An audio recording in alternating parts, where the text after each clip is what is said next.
We started the tissue repository, actually planning for it in 2012, and we officially launched in 2013.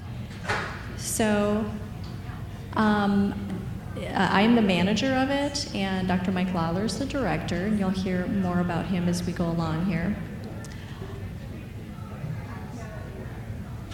Here's a photo, just so you can put some faces to the lab staff. This is pretty much everyone that works with Mike Lawler. He's in the center in the blue shirt right there. And as far as we know, the CMD Tissue Repository is the only centralized resource of biological tissue exclusively for CMD research. And I'll talk more about why we think this is a really important concept and why it's important to participate in the program. I thought I would just go over terminology a little bit so that we're all on the same page with what we mean by these terms. So congenital refers to those with infancy onset muscle disorders through late onset spectrum. Disease is a disorder of structure or function of any life form. Tissue would be a group of cells with a similar structure that are all working together. Biorepository collects, processes, stores, and distributes biospecimens in order to support future scientific investigations and studies. So our purpose really is to support research that we hope will lead to treatments, better patient care, and improvements for everyone affected by congenital muscle disease and disorders. How does it work? I get this question a lot. So I thought I would just start kind of very broad and dial down to details of how it works. So just basically individuals who are affected by any type of CMD that's supported by the Cure CMD platform would agree to give tissue to the biorepository, whenever an opportunity arises. And I'll talk more about what we mean by opportunity. And what we do is we preserve it and protect it. And this is really important. I'll go into it a little bit more as I go through the additional slides. But basically what we don't want to have happen is a muscle biopsy had occurred at some point. It was left in a clinical hospital type of setting in your local community, and they didn't have room to store the tissue long term, so they discarded it. And that's what we want to avoid happening in the future. We want to find all of these cases and put them all into one centralized location where they will be safe and made available for research. The giving of tissue is what we call a donation. And researchers who are studying these disorders can request the tissue. They can do that very easily through the website or through just contacting me or the director directly. And the results of their studies, we hope, may lead to improved patient care in the clinic and hopefully effective treatments. Why participate? This is a really important question, too. Basically, scientists don't have any other way, in most cases, to get the tissue that they need to perform their studies. Also, greater insight into how the disease can affect people, how it might be progressing, how cells from various areas of the body might respond to treatment strategies. These are other good reasons. And we really do believe that a centralized location for these biospecimens is going to accelerate research and help us find effective treatments faster. Your affected tissue can be used to test different treatment ideas in the lab. And you are basically helping yourselves and the next generation to have a really good chance at effective treatment development, which is what we all want. Okay, so more of the specifics. What could be donated? Leftover tissue from a previous muscle biopsy. This is a really important one because I think a lot of people have had a muscle biopsy or maybe have one coming up. And oftentimes there is tissue left over after they've done their diagnostics in order to determine whatever subtype you may have. Clinical hospitals don't have the space to keep these tissue samples long-term when they have tissue left over. Some hospitals have told me they have a 10-year period of time that's just part of their policy, and then they throw them out at that point. Other hospitals, much less. I know of a particular case in which the muscle biopsy had occurred within a couple of years, and when I called the hospital to find out about the leftover tissue, and we do know that there was tissue left over, they told me that they had discarded it because they were just too small of a facility to be able to keep anything for even 2 years. But I have another situation where the muscle biopsy had occurred 18 years ago, and I called the hospital and they said, yes, we have leftover tissue right here. Tell us what to do to send it to you. We'd be happy to. So I tell families and individuals, it doesn't matter how long it's been, we should always check and see if there's any tissue left over. If it is, we'll bring it in and keep it safe. Another way that we can get some tissue is with a new surgery that you might have planned. Scoliosis correction, contracture release. There's a lot of different surgeries that a lot of you are having, and they may be opportunities for some tissue to be collected. And I really want to emphasize that we do this in a way that isn't going to add any extra risk to the patient. And this is really important. So what I do is I work directly with the surgical team, find out if they think it would be an opportunity to collect some additional tissue. And by additional, we mean anytime a procedure like this is being done, they're cutting into muscle, and they need to sew things up at the end. And in order to do so, they need to cut a nice straight line, and there's fragments of tissue that aren't needed. There's discard tissue that is going to be just thrown away. So I ask them, would you save that discard tissue, process it, send it to us, and then we'll keep it. And then the final opportunity for some donations to occur is unfortunately at the end of life. And it's a topic that is really difficult to bring up, I know. And it's something that I think is really important to some people because they do want to feel like that they were able to contribute in a meaningful way, even at the end of life. And basically how this would work is some people choose to consent ahead of time, and they let their family members know, these are my wishes. I do want to have donations made to the CMD Tissue Repository at the end of life. Other instances, it's more of a spontaneous decision that's made. And what we do in that situation is I work directly with the hospital again. We make all arrangements with them on site and have the samples collected, much like how a muscle biopsy would occur. And it's really done in a very sensitive way. Everybody's, has a complete understanding of how it's happening, and there's really not any reason why the individual would have any sort of special requirements for funeral planning or anything like that.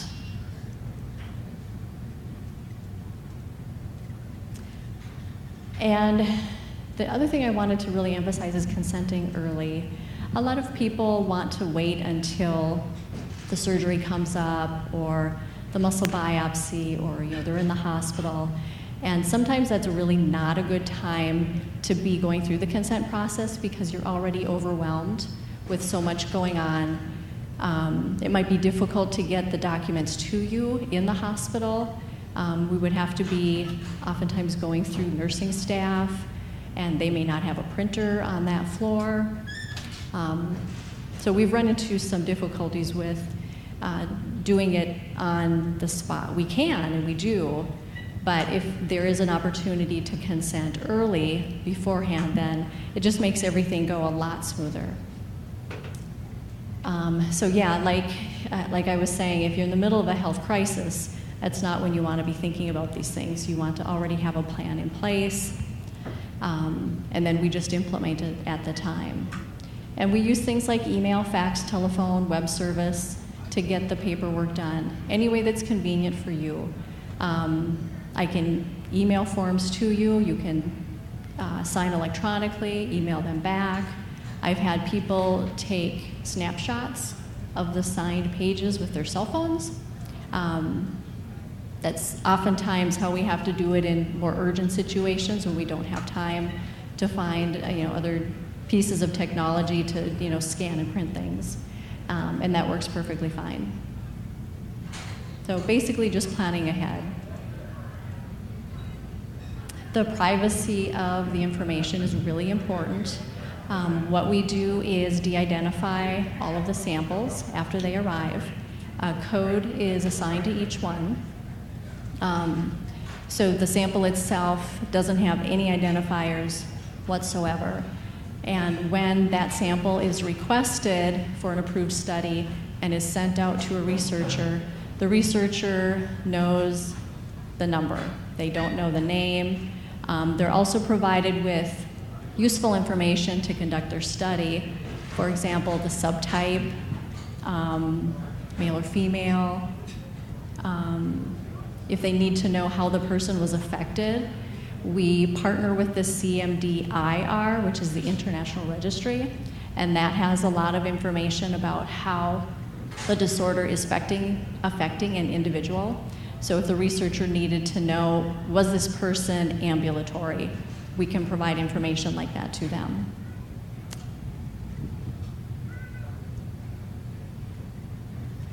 And here's just an image sample of one of the cases that we do have stored. This is a Walker-Warburg syndrome case. And the muscle is at magnification, and just kind of showing some of the things that we do oftentimes see in these muscle disorders. Things like variable fiber size.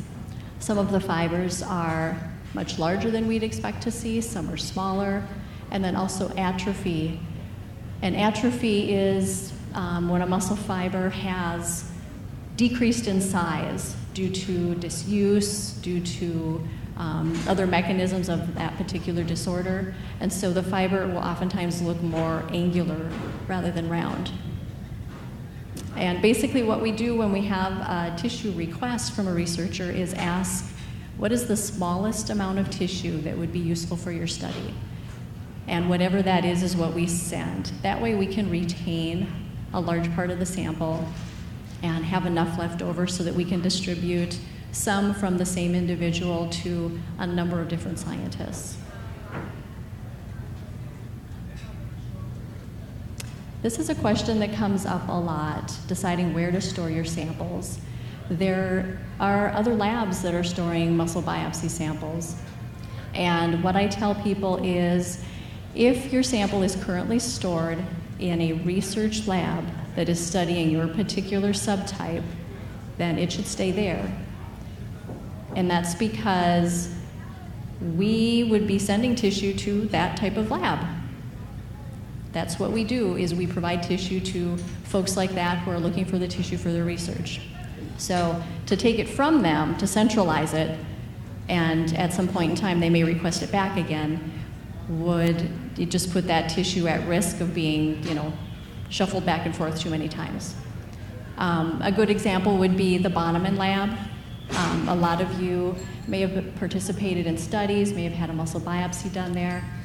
And if you do have tissue that's currently stored at the Bonneman lab or any lab that's doing research on your subtype, then it should stay right where it is.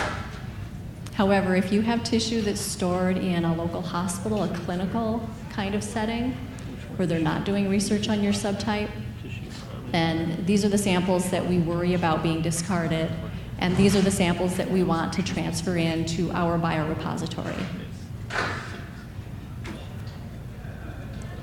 And like I said, we make these available to any qualified researcher who's conducting studies that are IRB approved. So if this sounds like something you would like to participate in, what would be next is just simply contacting me. I'll be here for the duration of the conference. I have a table set up right outside the door here, And the consenting process is very quick. We have the biobanking consent form, a HIPAA form, and then if your child is between the ages of 7 and 17, we ask them to sign what's called an assent form, just basically stating that that child understands what it is we're doing and they're on board for it as well. And then after the consent paperwork is signed, that basically gives me permission then to talk with your hospital staff and for them to talk with me as well.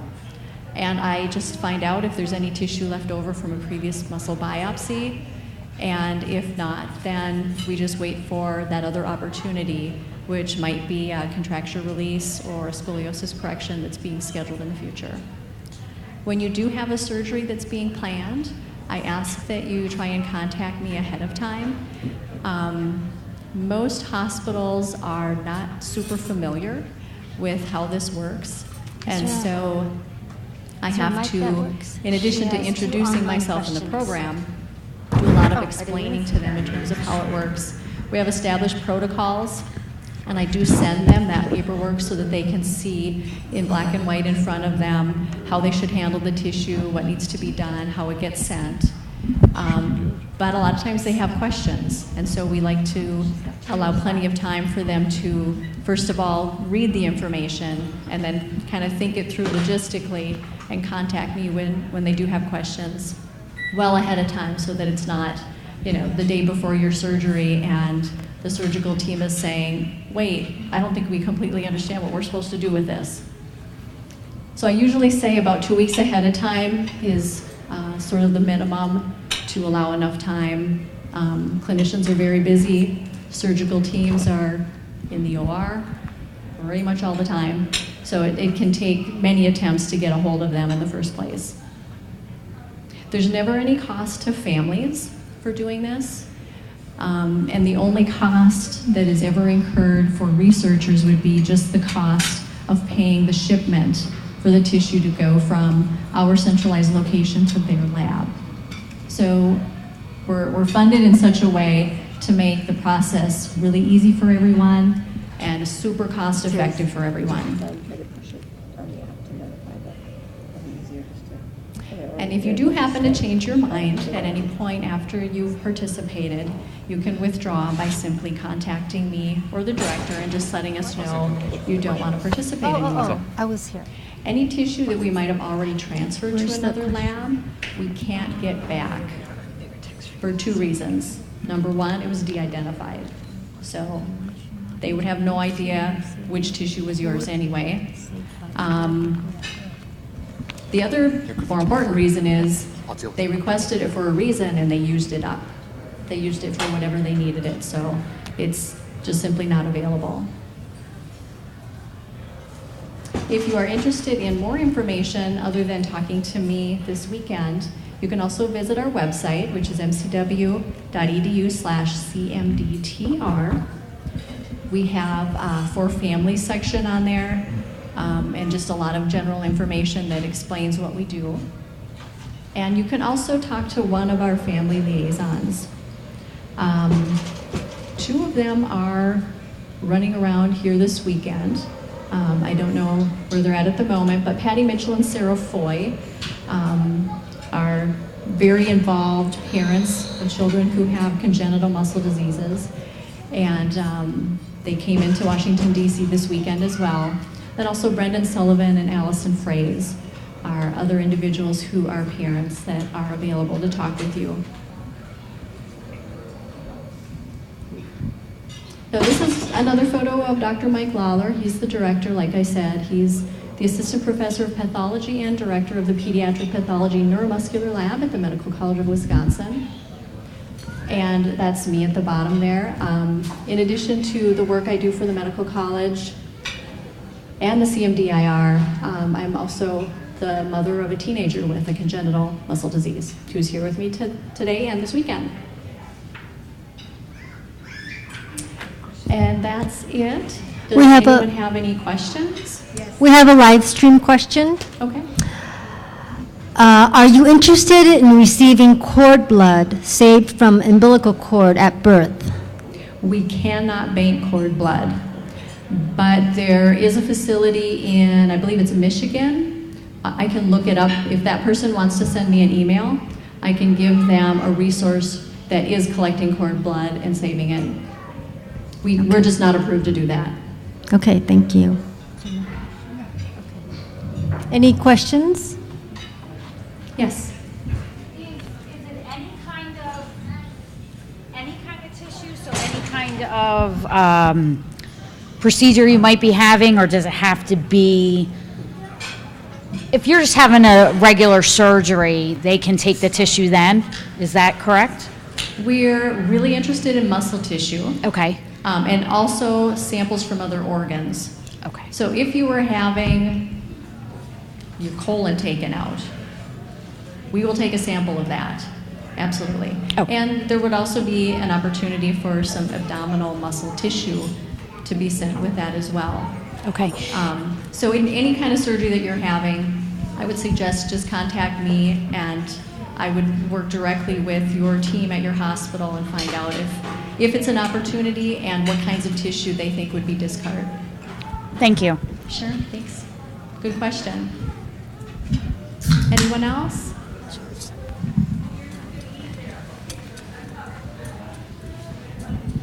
Okay, thank you, everyone.